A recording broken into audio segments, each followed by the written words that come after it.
Welcome back to my channel. This is a contingency from the last video and the third tip on how to save your relationship. Today you'll learn how expressing and accepting needs is a glue of intimacy and connection you need to save or fix a relationship. And why are needs so important? Well, if you don't eat, drink or regulate your temperature, then you could die. But while other needs might seem less dramatic or less of a priority, then they can be just as important to your well-being. For us to feel happy and have a good, reliable well-being, we need our needs met, and this involves both physical and emotional needs. Getting touched, sex, and feeling emotionally connected has a massive impact on our physical health and how long we live or how happy we are throughout life.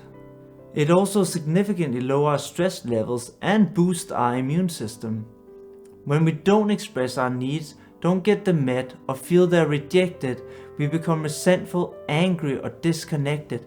We often struggle to even know our own needs, and when we do know, we might struggle to express them clearly, which leads me to the second question today. Why are needs so hard to express in the first place? Well, shame is used to control behavior, as we have an innate fear of feeling rejected by the group. In tribal communities, rejection often spelled death, so shame is a perfect tool to force compliance. Most often because we've been shamed around our needs as children and told we were wrong or too demanding. We might have been made to feel our needs were a burden, that they were not important, or that other people's needs simply took priority over our own. If we can't sense our own needs anymore and express them clearly, we are unlikely to get what we want.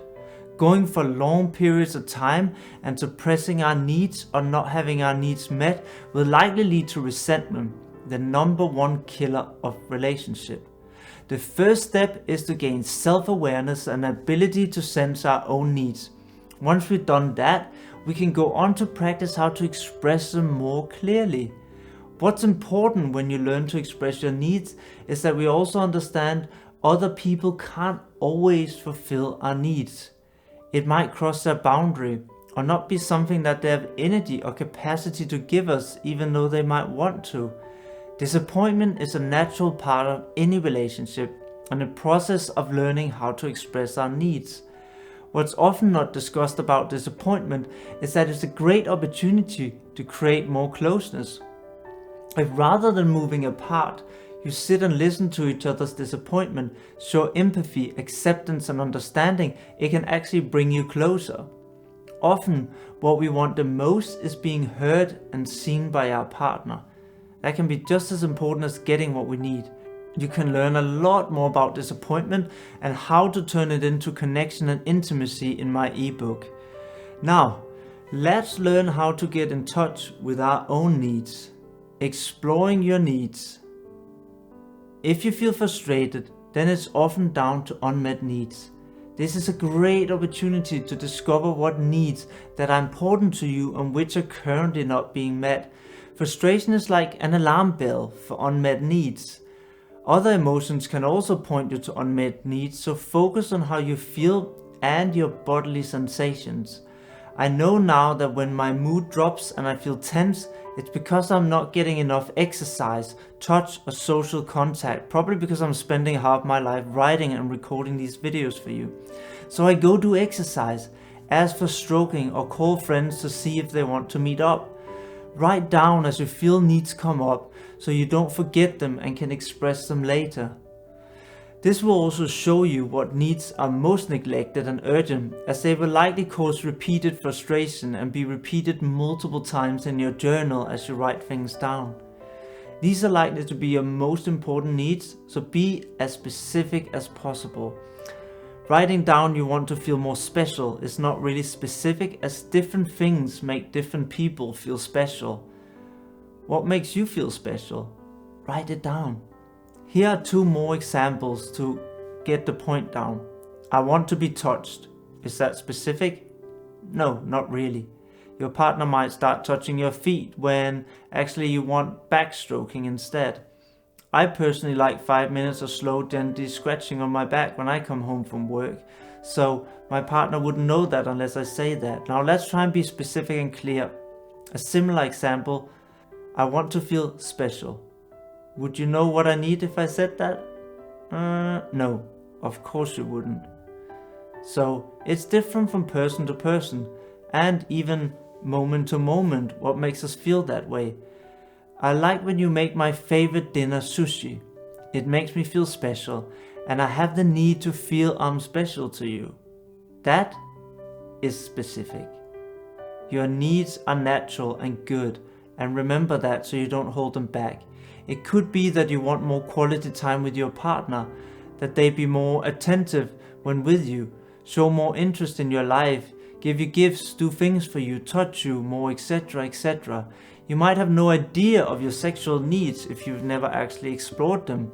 So go get some inspiration, read books about fantasies or watch erotic movies, notice what turns you on, explore with self-touch if you're not sure how you like your body to be touched. Explore, because the more you know, the more specifically, the better you can express it.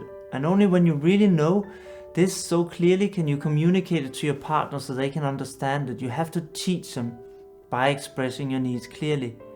We often expect that our partner should somehow know what we want. The romantic lie that they should know us well enough to know what we want is pure nonsense. Again, think about it. You don't even know what you want half the time. And that doesn't even account for how many times we change our mind. So how is anyone else supposed to know what we want? This leads to misunderstanding, conflict, and a lot of disappointment because we don't just express it. We constantly change, and so does our needs. It's your job to get in touch with them and communicate them clearly to others so they can learn how to fulfill them. Sometimes you might be tired and need some tender care, or you might feel bored and want some excitement.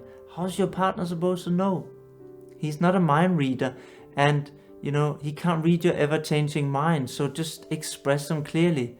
But again, how do you do this? You should now be a lot clearer on your needs having done the writing exercise. Let's practice actually expressing them in a clear way. Make some time to sit with your partner and express the needs that you notice coming up and that you've written down in your journal.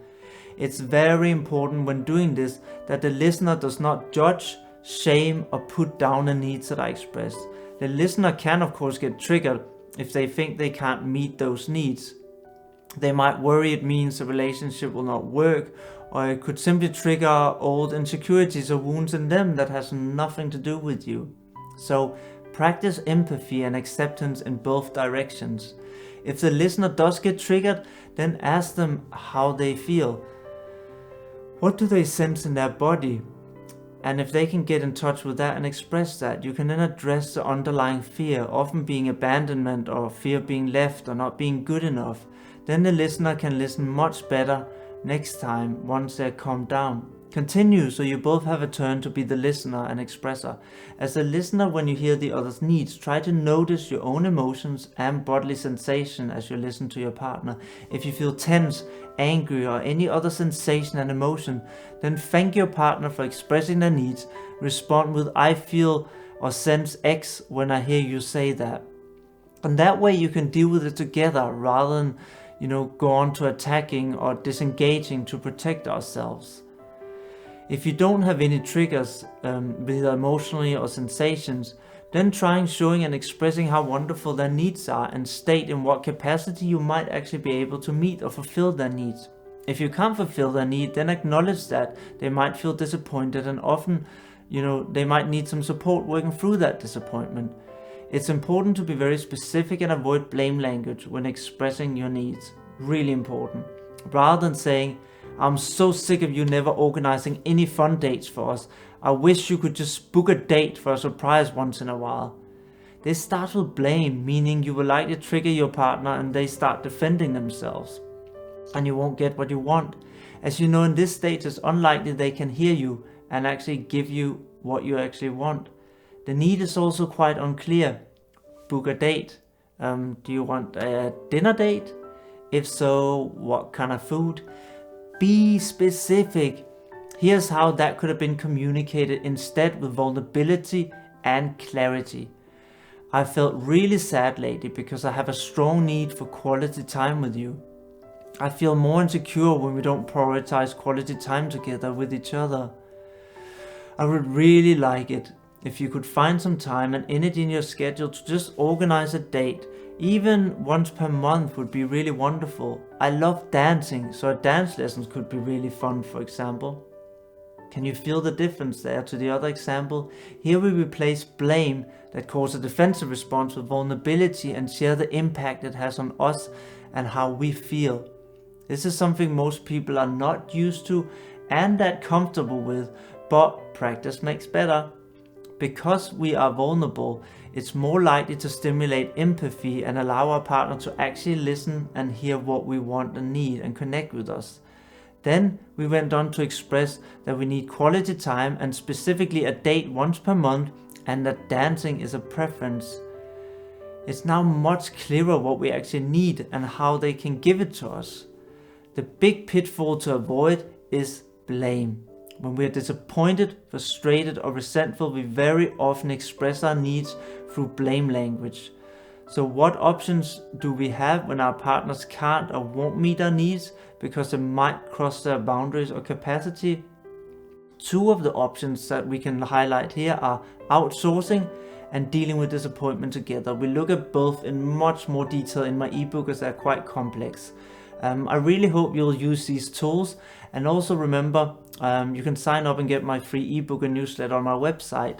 And if you enjoyed this video, you can like, subscribe, or leave a comment and get updates on new videos coming out. I hope to see you next time.